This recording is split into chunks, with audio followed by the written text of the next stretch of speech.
Hello, welcome to PlayStation Access. My name's Rob and welcome back to the Tuesday checklist. Every Tuesday, the Access team takes inspiration from a recent or upcoming release to start a conversation about some of our favourite games. This week, Final Fantasy XII The Zodiac Age has arrived on PS4 and taken over my life despite the fact I already finished it 10 years ago.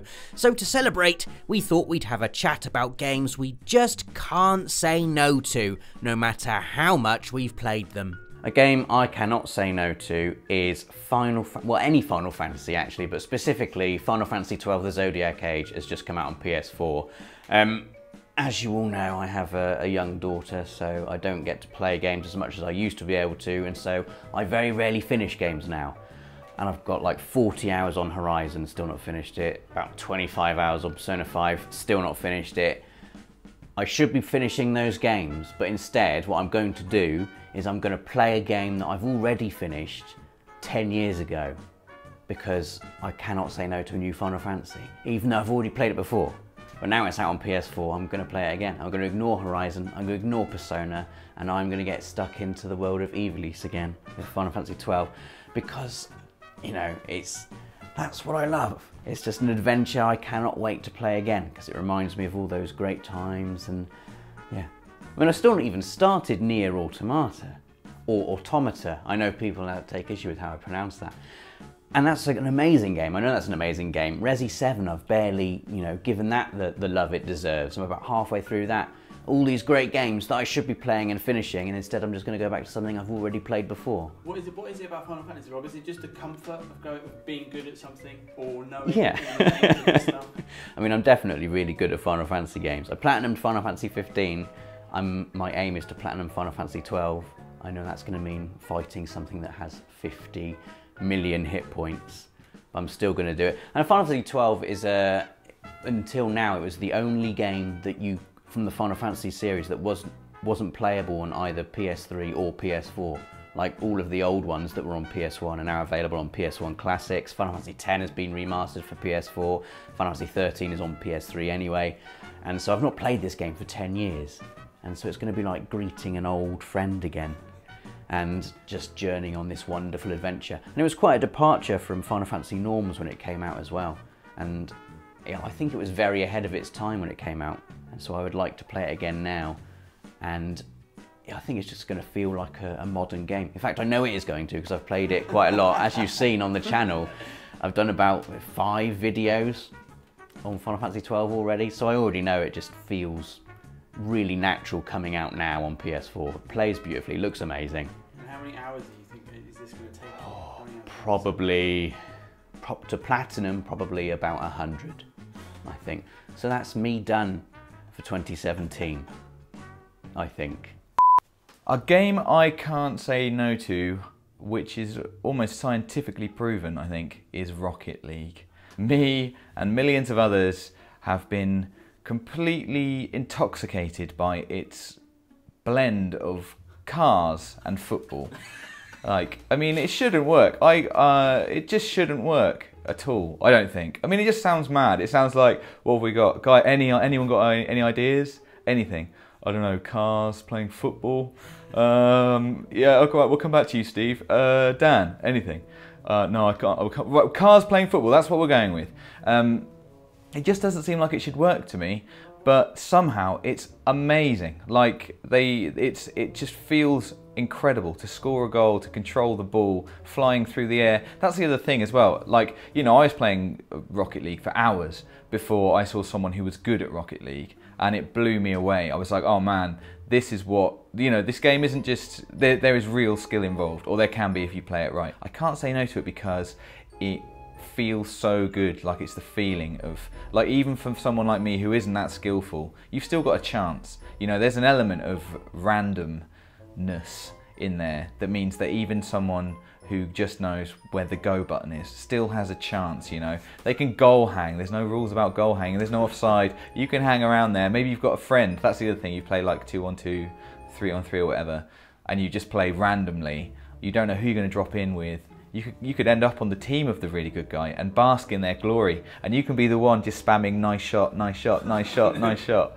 Picture the scene Rob and I are 2-1 down. There's 7 seconds left. There's fighting happening. Rob has given up because he forgets that in Rocket League you can score in literally the last second.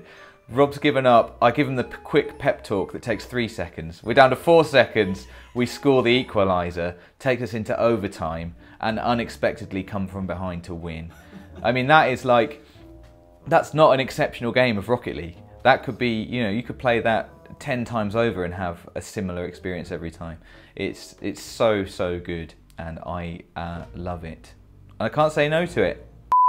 I think for me, you can tell the games that I'm currently having trouble saying no to. And this is kind of a, like you get home in the evening and you'll have a game that you've kind of got on the go, and you're like, I'm just going to relax back into that, and then you end up playing it till 2 or 3 in the morning. That happens to me a lot anyway. I think you can tell that whatever game that is currently with me, because of the stupid screenshots that I sometimes post, or sometimes Dave comes in to the office and he'll see that my recent activities, I see you've got a trophy at 3 o'clock in the morning there, Nate, that's interesting. And The Witcher 3 is probably on PlayStation 4, it's my all-time game that Nathan is currently never saying no to. I don't know how many screenshots I've generated from that game, but it's so big, and it's a world that, it's a thing about kind of, obviously a long-time fantasy nerd, it's one of those open worlds that you can just kind of fall into, but it's also, the game is so enormous. Even in some open worlds, you can kind of get onto the mission, like the story mission track, and you can burn through to the end. On The Witcher 3, the main story mission track is still dozens of hours long, so it's like trying to sprint a marathon. So that game just occupies maybe a year of your life if you're if you have about as much time to play games as I do. And then you find yourself collecting flowers to make armour at whatever, and the birds are singing outside, and you're posting screenshots saying, oh, look at the wind, isn't it nice? I fell in love with the protagonist. I think he's brilliantly written, thought the world around him was like this thing, it gave this sense of a place at war like I don't think any other games have done. There's no real bad guys in the game. It's just the best thing. So if there's any game which is going to see me up, just as it's starting to get light outside, showing off my screenshot to Twitter, even though everyone's asleep on there, it's going to be The Witcher 3. Another game that I cannot say no to is The Elder Scrolls V Skyrim, which I think, I think is probably in my top 5 games of all time, ever. I love The Elder Scrolls. I love that world. It's such an amazing place to explore. I don't know what it is about Bethesda open worlds and how they make them so moorishly explorable, but there's something so compelling about pushing through Skyrim's world and discovering it. And even though I've already discovered quite a lot of it before, when it first came out on PS3, I played the special edition when that came out on PS4, and it didn't lose any of its magic. It hadn't lost any of its wonder whatsoever. And so that's a game that I will always go back to. You can always dip into it as well. Even if you play it for 40 hours, something else will come along and I'll play that for a bit. And then after I'm getting a bit bored of that, I'll just go back to Skyrim again. Because I can just live in that game. And it's going to come out on VR as well. So I'm going to play it for a 3rd time. Do you know, the funny thing is, Rob, as someone who's spent quite a lot of time with you now, I don't think I've ever seen you as excited as when you had just come back from playing it on PSVR. It was like you were having great. Genuine human emotions. Real human emotions, yes. Like joy and excitement. It feels like a home from home being in Skyrim. I know all the towns, I know my way around all the towns, and just getting to be inside it is just amazing. And so I will continue playing Skyrim for as long as they keep re-releasing Skyrim. Maybe when PS8 comes out and it gets its HD Super 2059 Remaster Edition, I'll play it again then. A game I famously can't say no to is Urban Trial Freestyle, yes, Dave. Which Nathan and I have enjoyed many competitive hours on trains, in the office, just fighting over those milliseconds, those tiny milliseconds. I cannot say no to it. And I think I can pinpoint the reason for this, and that's because it doesn't give my brain any time to say no to it, because it has an instant restart button. You know the game, it's a bit like Trials Fusion. You're a little motorbike on a 2D track, you can control the balance and you go over all these crazy obstacle courses. It sounds very, very simple. It is very, very simple. Maybe that's, you know, the reason that it's so good. But in Urban Trial Freestyle, as soon as you come off the bike, you press a button and you are back either to the checkpoint or back to the start. And it just feeds your habit of like, I can do better, I can do better, I can do better, I can do that again. It's really, really mad. And so I think scientifically, again, I can't say no to it because it just doesn't give my brain time to say no to it. There's no there. Yeah. In fact, I did manage to get out. No, there isn't there. Retry yes or no. But there never is a no. There's no. You can't. But the thing is, your thumbs do the talking. You don't even think, shall I try that again? And in fact, I've been burned by that before. Sometimes I'll be doing a course and I'll think, maybe I've got it wrong, you know, like 10 times in this place. On the 11th time, I nail it, but my thumb has gone, no. And I've got no thumbs! We were on to something great then. I will never get that back. The thumbs take on a mind of their own, honestly. So you literally can't say no because your thumbs are saying yes. Or they're saying just, you know, again. Again. My mind is again.